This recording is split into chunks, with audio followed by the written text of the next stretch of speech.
So I am very pleased to have the honor to introduce our guest speaker, and I'll get to that in just a minute. I'm Chuck Bell. I'm the Vice Chair of the National Jobs for All Coalition, and I got recruited. I wanted to tell you a little bit about how I came to be involved in the full employment seminar here at Columbia. One moment. Thank you, Jeff. Thank you, Jeff. So again, I'm Chuck Bell. My day job is I'm a programs director at Consumers Union, and we're the nonprofit organization that publishes consumer reports. And we actually have an ex-CEO in the audience here who's my former boss, Rhoda Karpatkin. And Rhoda had introduced me to Sumner Rosen, Professor Sumner Rosen, who's a professor of social work at Columbia, who many people here I'm sure knew quite well. And Sumner, of course, was very active in the seminar for full employment, social welfare, and equity. And he came to me in the early 1990s and he said, you know, you really ought to get involved, should get involved in the jobs issue, because a good job is a consumer's best friend. And, we had already sort of independently arrived at the same conclusion. If we go back to our founding, our organization, Consumers Union, has long stood for a decent standard of living for all consumers. And we know that the advice and recommendations and ratings we provide are only really valuable to someone who has income and can have the means to have a decent life. And that includes things like social services and infrastructure and a decent retirement. So I wanted to relate to how that plays out because it shows, I think, those of us in the nonprofit sector have a tremendous amount that we can contribute to the jobs movement. And similarly so for people who work in religious organizations and labor. And many of you are here today, but we need you in greater numbers, and we need all of us, I think, to be thinking more broadly. And this is something I've actually discussed with Jenny Perino, who's here today from Representative Conyers' staff, who has been staffing us and working on us with HR 1000, which is the great employment bill that we're going to describe for you. But we need to reach across the narrow issue silos we have in human services or consumer protection work. We all have a stake in the outcome of labor fights for decent working conditions. And similarly, labor has a stake in the fight for good infrastructure and human services. And so I think we can be optimistic that this idea can spread, that we can get beyond our issue silos, and you can actually have the effect of NGO swarm, like we've seen at some of the globalization meetings, that many groups independently can converge for decent jobs for all. And we at the National Jobs for All Coalition see these issues really as two sides of a coin, that we have a deficit of good living wage jobs for all the people that need them, and that plays out in inadequate income for workers, underemployment, unemployment, and at the same time we have underinvestment in infrastructure and human services. And how much richer would our country be if we were repairing our bridges and repairing our schools and taking the function of caregiving seriously in this society, putting some serious dollars behind it. So I want to give you a little bit of hope about some things that are going on. One thing that gives me hope is fast food workers organizing and going out and saying, hey, we want to be paid $15 an hour. And it's quite important when you realize the top 3 employers in the country right now are Walmart's, Yum Brands, which is Pizza Hut and Taco Bell and other fast food companies, and McDonald's, right? So they're the top 3 employers in America. If workers at those companies organize, they can be quite effective. Now recently, every now and then there's something that happens that really crystallizes the spirit of the era. And there was a financial literacy guide, financial education program developed by McDonald's and Visa that was given to their workers as a way to, show how they could budget their money and have a decent life. And it turned out that under this budget, you actually it wasn't enough to have one worker working full-time the whole month long. You also needed another full-time wage earner in your household, which was not part of that person's income. You also had under provision for utilities that this worker might have to pay. The amount of the health plan budgeted, I think, was only $20 a month, which even if you bought the cheapest plan at McDonald's, that would cost you $50. And on it went. And it sort of goes to the point that without adequate dollars in a household, there's no way that these households can make their situation work. And so that is relevant to me in my work in consumer protection because, for example, in the last legislative session in New York, we had to fight off a nasty bill sponsored by payday lenders that wanted to come into our state and make loans of 500 to 1,000% APR to low-income workers. And when we oppose this bill, we have people saying to us, you know, these people need, you know, they need help. They need help, you know, but the help they need is not high-cost credit. And my colleague Amy Traub is here today from Demos, and we're sort of either the consumer protection wing of the jobs movement or the jobs wing of the consumer movement, but we're working together to fight against the predatory lenders, the mortgage lenders, the debt collectors, and so on. But it shows you that you can look at all these issues through the lens of living wage jobs and looking at an economy where we're short of 25 million jobs that we should have. If we added those jobs, how many people would take them and go to work? So we also, in my line of work in consumer work, are worried about the over-financialization of the economy. As the manufacturing share has declined, we have many more people working on Wall Street and for banks and various types of financial companies. And I often joke it would be beneficial for some of these people to go upstate and grow apples or arugula or do something or anything but manage a hedge fund. And it's not really a joke because I'm serious. We have serious problems with brain drain of people to the financial sector when those smart minds could be doing other type of mathematics or engineering. We have problems with a declining share of income going to labor, much of this attributed to over-financialization. In the consumer realm, we have the proliferation of dangerous financial products that get consumers in trouble and rip them off, and the growing power of the financial services industry, giving them, you know, the license to lobby and overturn the regulation and oversight that we need. And I think financial meltdowns do serve a useful purpose. They remind regulators in Congress that they have to give oversight to these issues, and we're going to see that tested again, because if we don't provide oversight, we're going to go right back to where we were. And we have finally this other problem that we in the nonprofit sector also have to be concerned about, is the increasing inequality of income. We're in a new Gilded Age where more and more funds is flowing to the richest people in the society, and it has devastating political consequences as well as their voice is silenced in a democracy. So on the more hopeful side, I see a lot of hope in cross-sectoral alliances between different types of organizations concerned both with the amount and quality of jobs that are available and with meeting human needs, unmet human needs. And one great example is the Blue-Green Alliance, which is a group of 14 labor unions and national environmental groups that work together for clean energy, safer chemistry, windmills, solar power. It includes groups like the Steelworkers and the Sierra Club, so it's the Teamsters and Turtles Coalition. It's the Strange Bedfellows. We can build Strange Bedfellows coalitions for more jobs and get the jobs we need in this country. Another really interesting grouping that's out there, which many people may have heard of or not, it's Caring Across Generations, and this is a community labor coalition to try to deal with the deficit of good jobs in the home care sector. Now, one of the problems in home care is the wages are miserably low, and there's also absence of vertical career ladders for people who choose to make that a profession.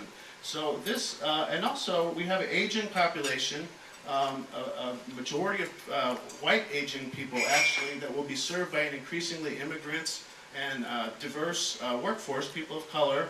And so there's a need for those groups to pull together and exercise some social solidarity. And so this initiative calls for adequate funding for home care benefits for everyone who needs it through the Medicare program. So you'll be assured of payment through the federal government for home care benefits, and then those workers providing the service would get paid a living wage, and they would have benefits, and they would have a retirement program, and they'd have a good career ladder. So that's an example of, and also there would be provisions providing a path for citizenship for immigrant workers in the sector that they could become citizens in this country. So these examples show you the power of synergy between diverse social actors, and I think they're quite hopeful. And one hopeful lesson from our history, we used to have this guy, Dr. Francis Townsend, who wrote a letter to a newspaper in California in the 1930s saying we needed a retirement program for older Americans. And if we had one, it would be great for the economy because people have more money in their pocket to spend on Main Street, and it would be good for reducing unemployment. And town center clubs formed all over the country in response to this call. And after the Social Security was initially enacted, this coalition actually put a lot of pressure on President Roosevelt to enlarge it and make it a richer benefit. So I think this shows that in a relatively small amount of time, citizens' movements can have dramatic impact on the economy. And while a lot of us are discouraged because our social movements are not as powerful as they should be, but when ordinary people face amazing challenges, ordinary people can do amazing things. And so it's in your hands. I'm crowdsourcing this movement. You can now take this out and do whatever you like with it. And this is just one of my favorite quotes from Martin Luther King about the Jericho Road. It's not enough to just be a good Samaritan. We have to question an edifice that constantly creates beggars. And it would be a nice thing to have the Jericho Road transformed so when people go through life, they're not beaten and robbed on the Jericho Road. And so I think that's what we're about as a social justice movement. And now, a lot of times as social justice advocates, we're trying to get a law passed or a regulation, but sometimes we're campaigning for a change of a paradigm. And that's what I really think we're doing here. We're changing from a paradigm of low wages to high road, good jobs for all. And we have no better ally than Representative John Conyers for this. When we were casting around in the National Jobs for a Coalition for a sponsor for a very strong jobs program, a national jobs program that would prefigure or ratify the right to a job to all, we had a great friend in John Conyers. And in fact, if you're involved in progressive social change, you know that in Washington, almost every road leads to John Conyers and his office, his great staff. Joel Siegel, who helped us, Michael Darner, and Jenny Perino have been extremely helpful to us. Representative Conyers is a lawmaker, but he's also a thought leader and a social movement builder. And I had the great experience a couple of years ago of coming to visit one of your seminars during the week where he provides generous amounts of Chinese food for all the interns and legislative aides. They happen to be in the Rayburn building. And he had a diverse group of speakers there. He had Dolores Huerta from the United Front Workers. He had Robert McIntyre from the Citizens for Tax Justice, talking about wealth inequality and corporate tax evasion. And he invited Len Mell and I to speak about the jobs and the employment crisis. And he also tried to incite the youth in the audience to get more involved and to become activists. And I think he is a convener, he's a community builder. And so we are very fortunate to have such a strong leader championing the bill that we support, H.R. 1000, which would create Jobs for All program for America, funded by a strong financial transactions tax. It creates a full employment trust fund. So this is really a big building block towards what we need.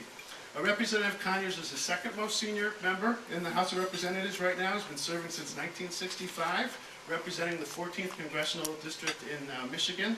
And he's considered to be the dean of the Congressional Black Caucus, and of course a big leader on health care in support of H.R. 676, the bill that created single-payer health care here in America. So, Representative Conyers, we're honored to have you, and we look forward to your remarks.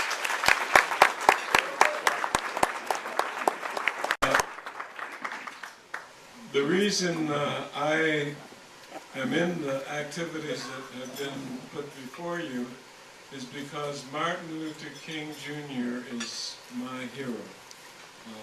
I frequently ask myself, I wonder what Martin would do in this situation, or to move this issue forward, or to organize us as we need to.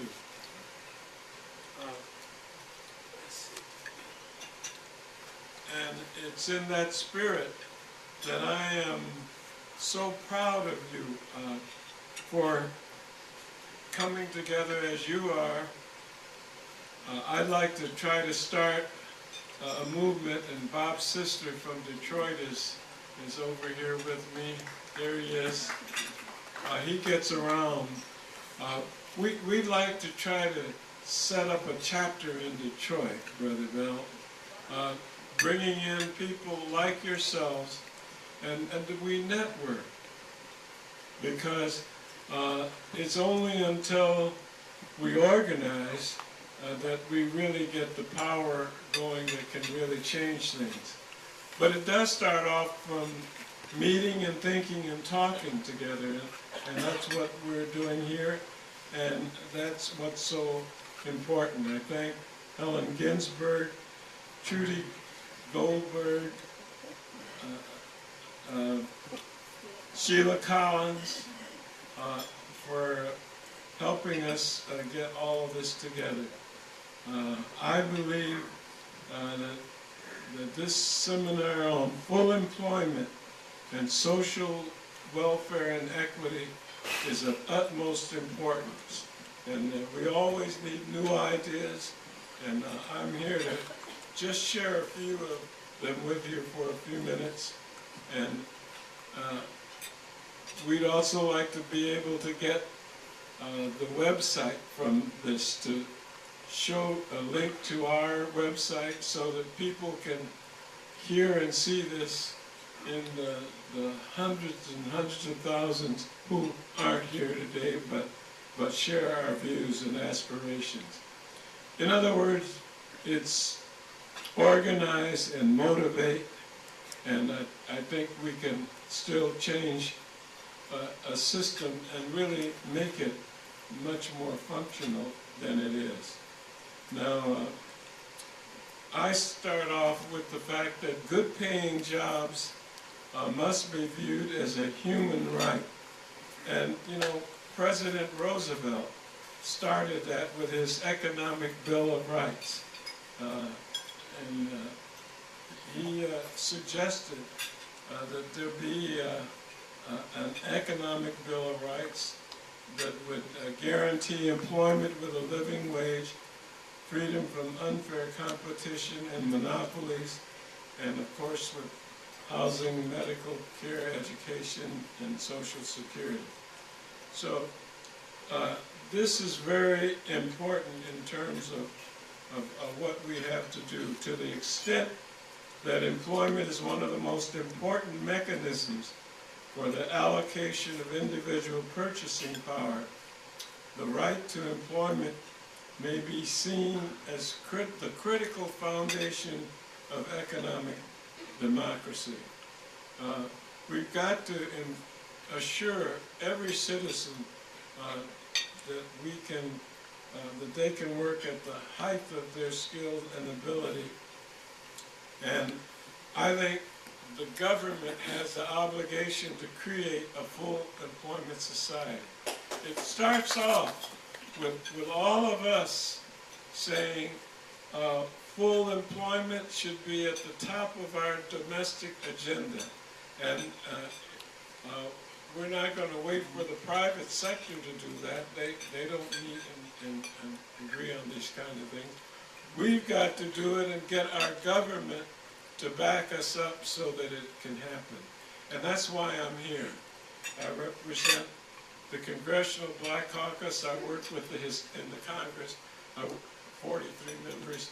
The Hispanic Caucus, 25 or so Hispanic Americans. The Progressive Caucus, some 70-something members of the Congress. The Asian Pacific Caucus, where they have at least a half dozen members.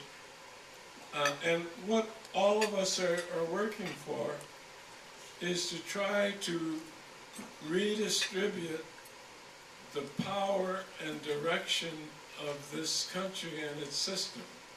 And we're doing that despite Citizens United, the lousy Supreme Court decision that okayed the use of corporate money without even identifying where it comes from.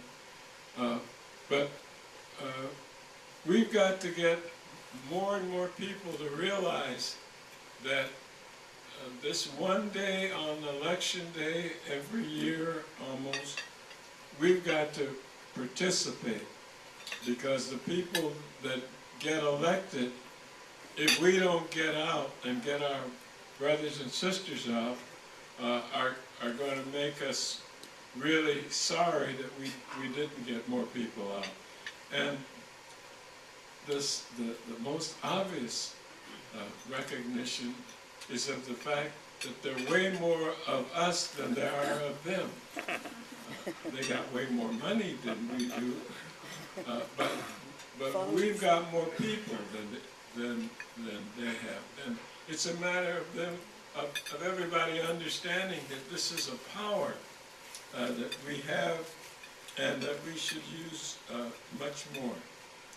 Now, our country's a signatory to the United Nations Universal Declaration of Human Rights, and we must lead by example, our country, by creating quality jobs. And if we can do that, I think we're off to the right track. I want to announce that I'm organizing on December 10th in recognition of the 65th anniversary of the adoption and proclamation of the Universal Declaration of Human Rights. And we're going to focus on full employment as a human right. And I plan, thank you. And I'm going to invite Senator Bernie Sanders of Vermont to join with me in this. In Washington, D.C., the Institute for Policy Studies, John Cavanagh and Marcus Raskin. And then there's a Professor Michael Eric Dyson, a great progressive, and others that, as well as yourselves, to join us in this activity. And even as signatories of many United Nations treaties that are often brushed aside or minimized, it's hard to deny the actions of government influence, how they affect the level of employment. And so we have an obligation approaching this matter as the leading global superpower. We have a obligation wider than our own country. We've got to redistribute opportunity to everybody everywhere.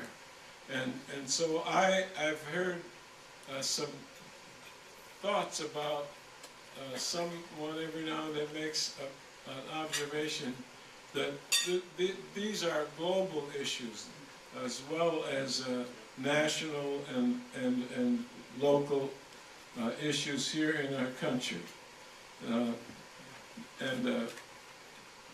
We're used to this leading by example. The war on poverty, the Poor People's Campaign, the Occupy Wall Street movement, the fast food workers. How courageous of them to be out there, and I'm glad you mentioned it, my brother. But more grassroots action must demand full employment. And I remember it was in the 60s when President Lyndon Johnson pushed his policies that he started off talking about the war on poverty and established programs like Head Start and the Job Corps and others. But by 1968, the war on poverty seemed like a failure, and a campaign began in response to that, organized by my friend and hero, Martin Luther King Jr., the Poor People's Campaign. And I was transformed when I went to the South and began to see how powerful the leadership and the message and the genius of Martin King was. And shortly before he passed, and before he was assassinated, here's what he said. In our society, it is murder psychologically to deprive a man of a job or an income. Well, how profound.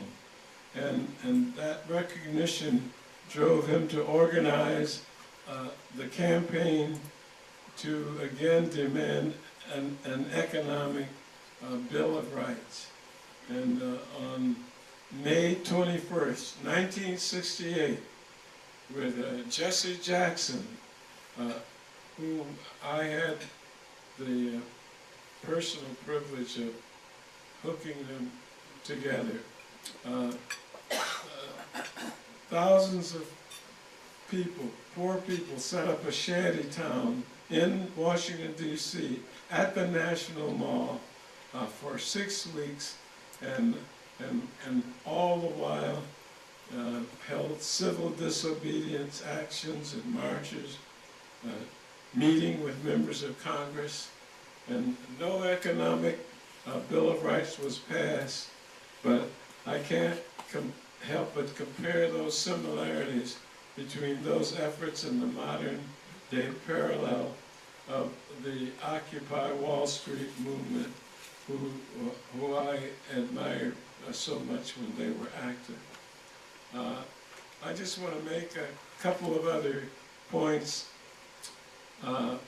Full employment, then, we're agreed, must be at the top of our domestic agenda.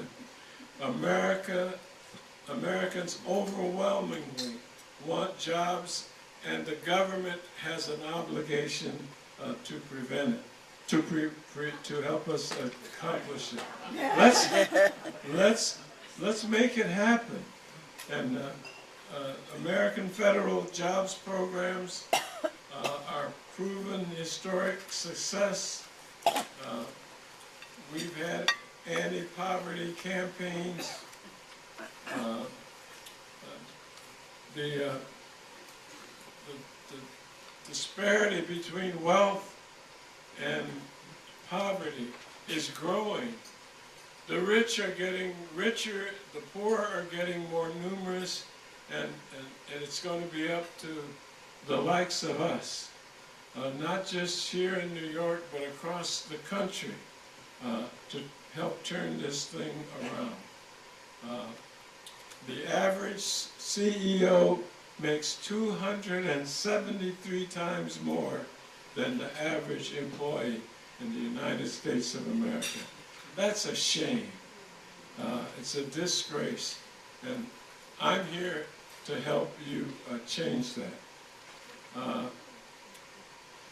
Now, the wealth divide and increased influence of money in politics is a negative effect that we've got to deal with. And I am very disturbed with the increasing amounts of money. And so we want to turn back the Citizens United decisions, and with Congresswoman Donna Edwards of Maryland and a Democrat and 45 of our House colleagues, we proposed an amendment to the Constitution to keep corporations paws off of all of this political activity money. Corporations are not people. They're not entitled. And it's amazing. There's some people that want to argue that they have rights just like us. Well, the wealthy interests keenly focused on concerns are not shared by the average American. And so we need to get together, pull this thing up. We must sell the notion and convince people that a full employment society is not only reasonable, but it's achievable, and it's the best thing for the country, and not just the people that would be gaining some employment. And so that's why I've introduced the Humphrey Hawkins Full Employment Training Act, H.R. 1000. And I hope that all of you will get to know about it. I want to promote it. We want co-sponsors. We're not doing badly right now. And there's got to be a grassroots campaign, but you here are the ones that are going to help me and others like me who are in the Congress.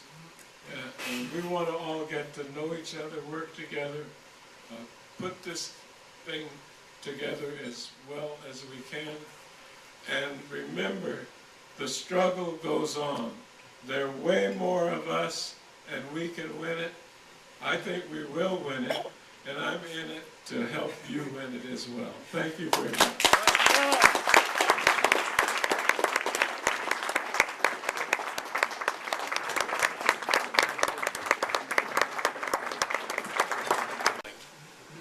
King's unfinished dream, ending poverty and joblessness.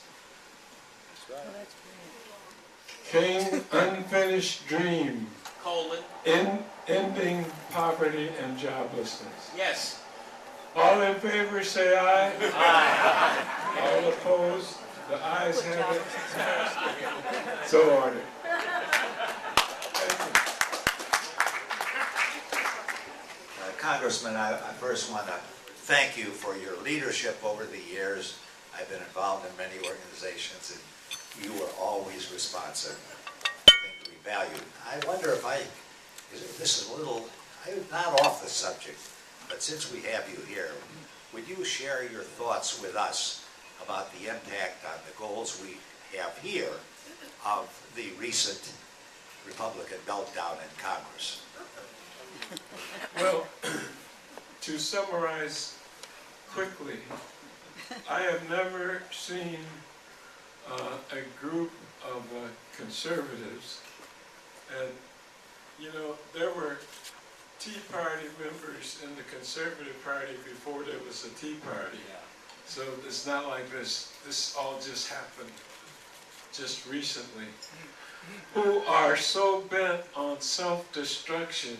I mean, look, when you close down the government, I don't know who you're making happy or who you're satisfying. We've got so many problems. We need the government to be open more and doing more, rather than closing them down and thinking that you're doing your fellow citizens a favor. I am predicting that as a result of that very embarrassing circumstance that is now over with, that this is going to cost them big time, because we only kick the can down the road. In a few weeks, they'll be up for some more of it, and a lot of them, I don't know if they go back to their congressional districts with a paper bag over their head or something. How would you explain to somebody that sent you to Washington why you helped close the government down? It defies rational political examination. And I think they're doing us the biggest favor that can be done, because we don't have to argue with them about it. It's bad for everybody, for consumers, citizens, the poor, small business, everybody else, big business even. I mean, they were calling them up saying, oh, look, will you guys please, let's get off of this. it seems like there's a self-destructive gene loose somewhere in some of their heads rattling around. And I think they're going to pay for this. I think it's going to cost a lot of them their jobs. And I think we'll have a more representative Congress as a result of the next election. I was wondering, what kind of changes do you think need to occur in the Democratic Party for it to be a vehicle for progressive change? When both in the Clinton administration and the Obama administration, when the Democratic Party controlled the houses, neither was a vehicle for progressive change. So what can we do? Well, I think Obama's getting the message and that he is getting better and better. I'm proud of him.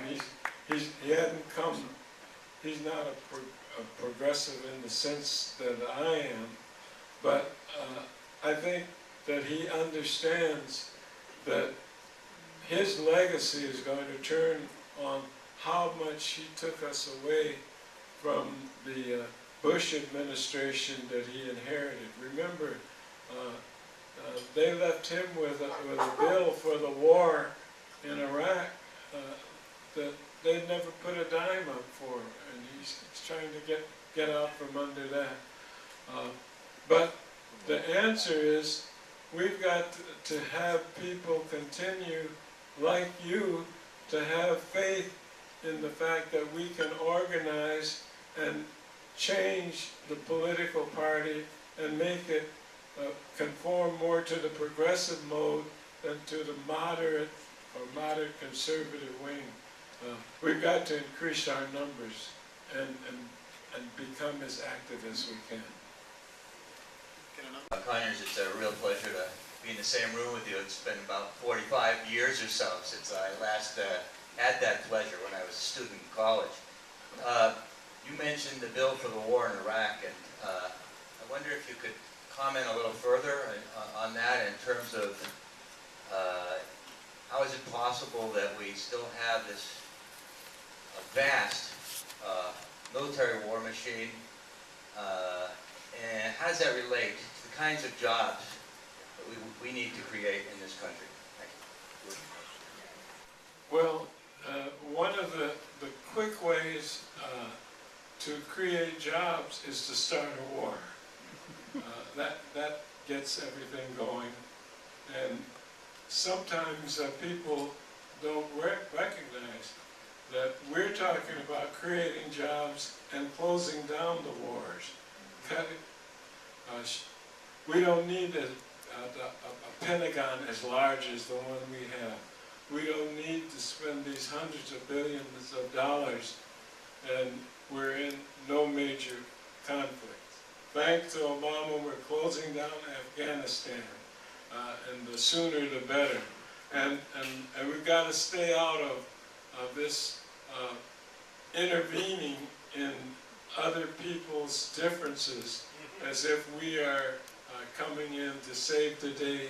And then, of course, we end up getting mired in, we get stuck, we get the bills, and we get the costs of lives of young Americans in the military.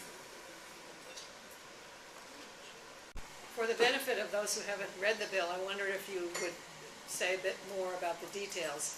What percent of the transaction tax, how much will that yield, where the jobs will be created and how they will be created, etc. I've got it in here somewhere. I think it's about trust funds 25 cents on $100 speculation tax on stock, and a 2 cents 2% tax on futures. This fund would create directly create jobs, and the second would fund job training. These speculation taxes are estimated to collect between $110 billion and $220 billion annually, where the is based on current trading and assumes no change, and the low end qualifies as a 50% decrease in current trading. We feel an additional 1 to 2 million private sector jobs would be created through economic improvements within consumer demand.